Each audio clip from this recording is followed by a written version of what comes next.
शङ्करांश भूम शङ्करार्यपीठसद्गुरून् शुद्धसत्त्वभासुरान् सुवर्त्मनीतभूसुरान् सर्वभूतसौख्यदान् क्षमाकरान् यतीश्वरा.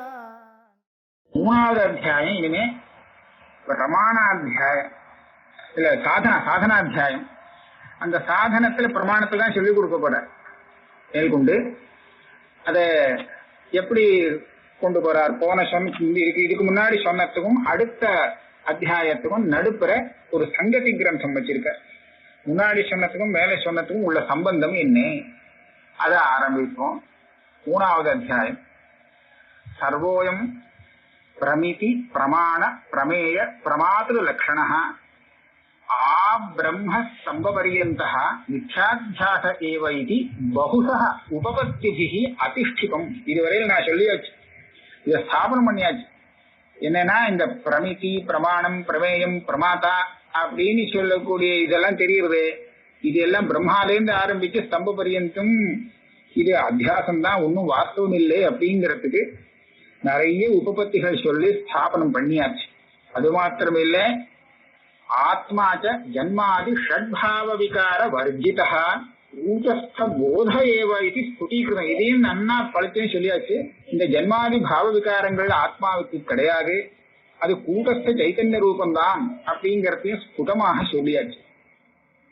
அது மாத்திரமில்லை, தயோஷ்ட மித்யாத்யாச கூட்டஸ்தாத்மனோஹோ ந அந்தரேண அஜ்ஞானம் சம்பந்தா. அதாவது இப்பேற்பட்ட இந்த கூட்டஸ்தபோதமா இருக்கக்கூடிய ஆத்மாவுக்கும் மித்யாத்தியாசம் ஒண்ணு இருக்கு, அந்த அத்தியாசத்துக்கும் ஒரு அஜ்ஞானம்னு நடுப்புற ஒண்ணு இல்லாட்டா சம்பந்தம் வராது. இப்ப சொன்னாரோ இல்ல மித்யாத்தியாசம்னு, முன் வாக்கியத்திலே இப்ப தெரியறது எல்லாம் ஆத்மாவில அத்தியாசம். ஆத்மா தெரியற மாதிரி இல்ல, வேற மாதிரியா இருக்கு. அப்போ என்னமா அந்த ஆத்மாவில இப்படி ஒரு விபரீதமான அத்தியாசம் ஏற்பட்டது அப்படின்னு கேட்டா, அந்த சம்பந்தம் அத்தியாச சம்பந்தம் வரத்துக்கு காரணமா இருக்கிறது அஜ்ஞானம் தான். அஜ்ஞானம் அந்தரேன, அஜ்ஞானம் இல்லாமல் கூட்டஸ்தமான ஆத்மாவுக்கும் அந்த மித்யாத்தியாசத்துக்கும் சம்பந்தம் வர முடியாது. அந்நியத்திர சோதனா பரிப்பிராபிதா. ஒரு சமயம் விதியே இதை இப்படி பாரு அப்படின்னு ஒரு தியான விதி வந்ததுன்னு வச்சுங்கோ, அப்ப நமக்கு அஜ்ஞானம் வேண்டாம், அந்த விதியில வரும். அதை சொல்றாரு சோதனா பரிப்பிராபிதா அந்நியத்திர. சோதனானா விதி. எந்த இடத்துல தியான விதி இதை இப்படி பாரு அப்படின்னு சொல்லி விதிக்கிறதோ அந்த இடத்துல நமக்கு அஜ்ஞானம் வேண்டியதில்லை. எப்படின்னா ஒரு உதாரணம் சொல்றார். இயமே வர்க்க அக்னி சாமா இதி. இயம்னா ருக்கு இருக்கோ இல்லையோ, அந்த ருக்க பிருத்திவியாக பாருன்னு சொல்றது.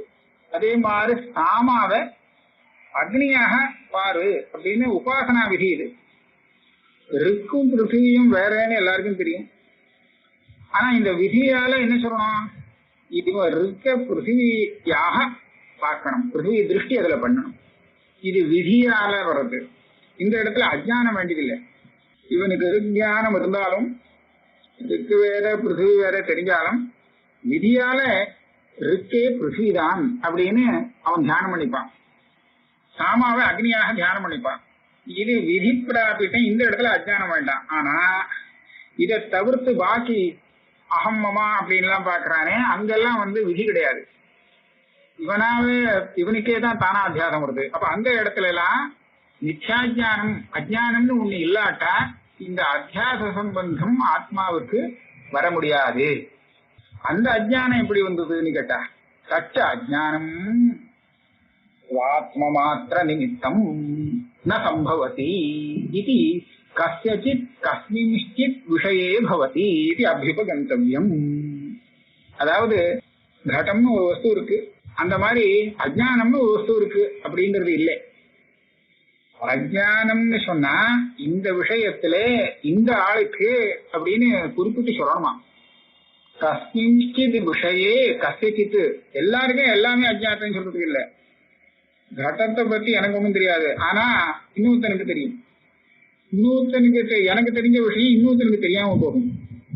அப்ப இப்படி பார்க்கறச்சு அஜ்ஞானம் அஜ்ஞானம் நாம எதை சொல்றோமோ அதுக்கு ஒரு விஷயம், ஒரு ஆசிரியம், இது ரெண்டும் இருக்கணும். கட்டம் போல இல்லை. அப்ப அதை ரெண்டையும் சொல்லணும். இகச்ச பதார்த்தத்வயம் நிர்தாரிதம் ஆத்மா அனாத்மாச்ச. இங்கே ஆத்மா அனாத்மா அப்படின்னு சொல்லி மொத்தம் ரெண்டு விதமா பதார்த்தத்தை பிரிச்சு கொடுத்திருக்கார். இந்த ரெண்டு தான், இது ரெண்டு எதை எடுத்தாலும் இந்த ரெண்டு உள்ள அடங்கணும்.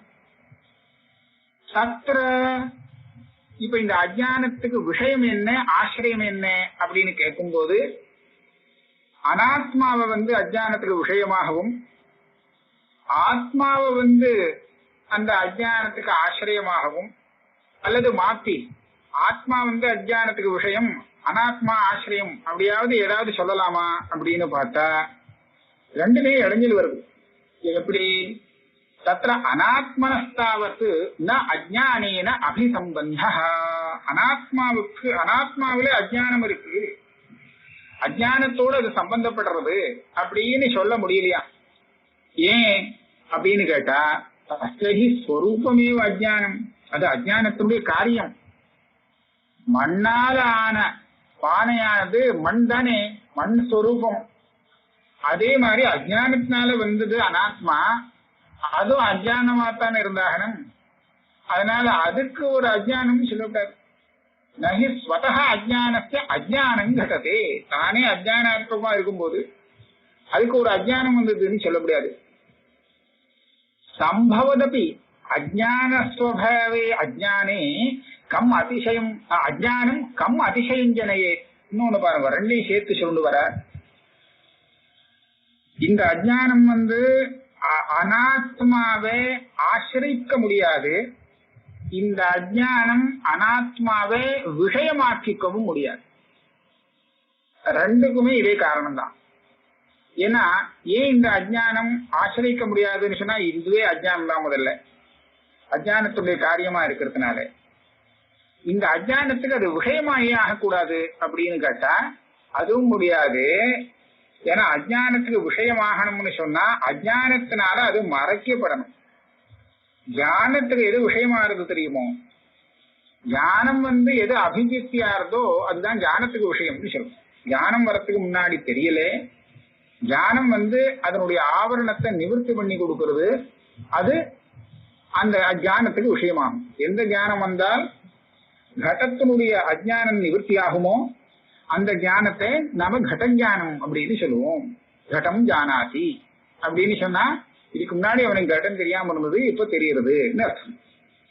இதே மாதிரி ஆத்மானம் ஜானாத்தின்னு சொல்றதையும் ஆத்மாவை பத்தி தெரியாம இருந்தது, இப்ப தெரியுறது. அதாவது எந்த ஞானம் எந்த விஷயத்தினுடைய அஜ்ஞானத்தை நிவர்த்தி பண்றதோ தத் விஷயக்கம்னு சொல்லணும். அப்ப என்ன பண்ணணும், இந்த ஞானம் அந்த அஜ்ஞானத்துல அஜ்ஞானத்தை நிவர்த்தி பண்ணி ஒரு வேலையை பண்ணி கொடுத்தது. இதுதான் அதிசயம்னு சொல்றது. அத போல அந்த அஜ்ஞானம் தன்னுடைய விஷயமானதுல ஒரு அதிசயத்தை ஏற்படுத்தி கொடுக்கணும். ஒரு வேலை செய்யணும், அதுல வேலை செஞ்சு அது ஏதாவது பண்ணும், அப்பதான் அது அஜ்ஞானத்துக்கு விஷயம்னு சொல்லலாம் இல்லையா? எப்படி ஞானத்துக்கு விஷயம்னு சொல்லணும்னா ஏன் இது இந்த ஞானத்துக்கு விஷயம்னு சொல்றது அப்படின்னு கேட்டா என்ன பதில் சொல்லணும்னா இந்த ஞானம் தான் அதனுடைய அஜ்ஞானத்தை போக்கினது, அதனால்தான் அது இந்த ஞானத்துக்கு விஷயம் அப்படி சொல்ற மாதிரி இந்த அஜ்ஞானம் தான் இந்த விஷயத்துல எதையோ ஒண்ணு பண்ணிது, ஆகையால இது அஜ்ஞானத்துக்கு விஷயம்னு சொல்லணும்.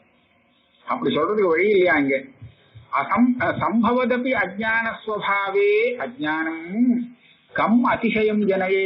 எந்த அதிசயத்தை அது அதுல உண்டாக்க முடியும்? அனாத்ம விஷயத்துல சொல்ற.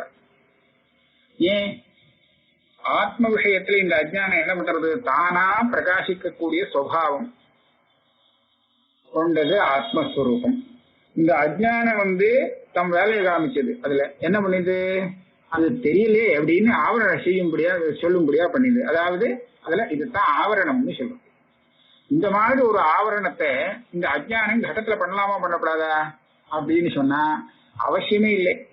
ஏன்னா அது ஒன்றும் இந்த ஆவரணம் பண்ணலைன்னா பிரகாசிச்சு விடுங்கிற ஒரு நிர்பந்தம் இல்லை. எதை ஆவரணம் பண்ணலைன்னா பிரகாசிக்க ஆரம்பிச்சுடுமோ அந்த பிரகாசத்தை தடுக்கிறதுக்காக அதை ஆவரணம் பண்ண வேண்டியிருக்கும். தானாவே பிரகாசிக்காம இருக்கிற வஸ்துவை போய் எதுக்காக ஆவரணம் பண்ணோம்? அதுதான் சொல்றார். நச்ச தத்திர ஞான பிராப்தி ரஸ்தி ஏன தத் பிரதிஷேதாத்மகம் அஜ்ஞானம் ஸ்யாத். அதாவது இந்த கடாதி விஷயத்துல தானே பிரகாசமாயிடும், அது தெரிய ஆரம்பிச்சிடும் அப்படின்னு சொல்றதுக்கு வழியே இல்லை. அதனால அதை போய் மறைக்க வேண்டிய அவசியம் கிடையாது.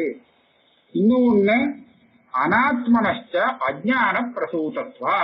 இந்த அனாத்மா இருக்கே, இது அஜ்ஞானத்தினாலே பிறந்தது, அஜ்ஞான காரியம். அப்படி இருக்கும்போது அதை போய் இந்த அஜ்ஞானம் எதையுமே மறைக்க முடியாது, மறைக்க வேண்டிய அவசியம் இல்லை.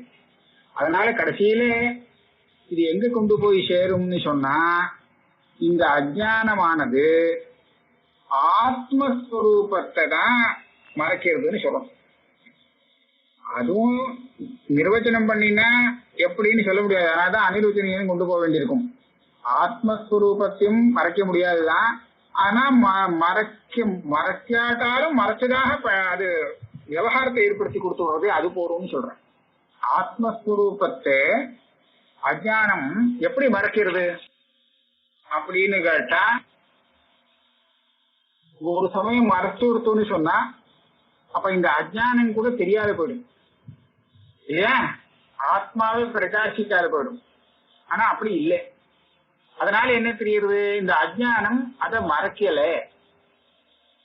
மறைக்கலன்னு சொல்லிடலாமோ? மறைக்கலன்னு சொல்ல முடியல. ஏன்னா மறைச்சிருக்கிறதுனாலதான் அதனுடைய தத்துவ ஞானத்துக்காக நாம போய் பிரயாசம் பண்ண வேண்டியிருக்கு, வேதாந்தம் வாசிக்க வேண்டியிருக்கு. அப்ப மறைச்சும் இருக்கு. இப்ப என்னதான் பண்ணிது ஆத்மாவில இது அப்படின்னு கேட்டா, மறைக்காமலே மறைச்சதாக தெரியப்படுத்திருக்கு. இதுதான் இப்ப விஷயம். எப்படி இந்த அஜ்ஞானத்துடைய வேலையே இப்படிதான். அங்க ரஜ்ஜுதான் இருக்கு, ஆனா இது என்ன பண்ணிருதுன்னா அங்க சர்ப்பத்தை காமிச்சுட்டு, சர்ப்பத்தை காமிச்ச உடனே அதனுடைய வேலையெல்லாம் நடக்கிறது. இப்ப சர்ப்பத்தை காமிக்கும் போது அது என்ன பண்ணுது? ரஜ்ஜுவை மறைச்சதுங்கிறோம். ரஜ்ஜு தெரியல, ஆனா சர்ப்பத்தை காமிச்சுடுதோ இல்லையோ. இப்ப அது காமிக்க சர்ப்பம் பார்க்கும் போது ரஜ்ஜு நன்னாவே மறைஞ்சு விடுது, சர்ப்பம் தான் தெரியுது. அதனால ரஜ்ஜு நன்னா மறைஞ்சு விடுது. அதே மாதிரி இந்த ஆத்மாவில இந்த அஜ்ஞானம் என்ன பண்ணுதுன்னு கேட்டா, மறைக்க ஒண்ணும் முடியல, மறைக்கல, நிஜமா ஒண்ணும் வரல, ஆனா மறைச்சதாக தோணும்படியா பண்ணிடுச்சு. இது மறைஞ்சு போயிடுச்சு அப்படின்னு தோணும்படியா பண்ணிடு. மறையாம இருக்கிறச்சிய இந்த காரியத்தை தான் பண்ணணும். அப்படி பண்ணினாத்தான் ஞானத்தினால இதை நிவர்த்தி பண்ண முடியும். இதை விட்டுட்டு இந்த அஜ்ஞானமானது ஆத்மாவில் நிஜமாவே ஒரு ஆவரணத்தை உண்டாக்கி கொடுத்துருத்தோன்னு வச்சுங்களேன், ரஜ்ஜுல நிஜமாவே ஒரு சர்ப்பத்தை உண்டாக்கி கொடுத்துட்டு அது போயிடுத்தோன்னு சொன்னா அந்த சர்ப்பத்தை ஞான மாத்திரத்தினால நிவர்த்தி பண்ண முடியாது. அதனாலே ஆத்மாவில வரக்கூடிய அந்த ஞான மாத்திரத்தினால இதை நிவர்த்தி பண்ணணும்னு சொன்னா இது நிஜமா அந்த ஆத்மாவில எதையுமே பண்ணிருக்க கூடாது, பண்ண முடியாது அப்படிங்கறத நிரூபணம் பண்ணணும். அதனாலதான் தியான மாத்திரம்தான் இந்த கைவல்யத்துக்கு சாதனம் அப்படின்னு நாம சித்தாந்தம் சொல்றோம். தியான மாத்திரத்தினால சித்தமாறுது அப்படின்னு சொல்றோம். இந்த விஷயத்த பூரா நம்மளால இன்னைக்கு இந்த உபோத்காதத்தை பூமிக்கைய படிக்க முடியல, இந்த பாதியில நிக்கிறது. இத பாக்கிய நான் அடுத்த கிளாஸ்ல சொல்றேன்.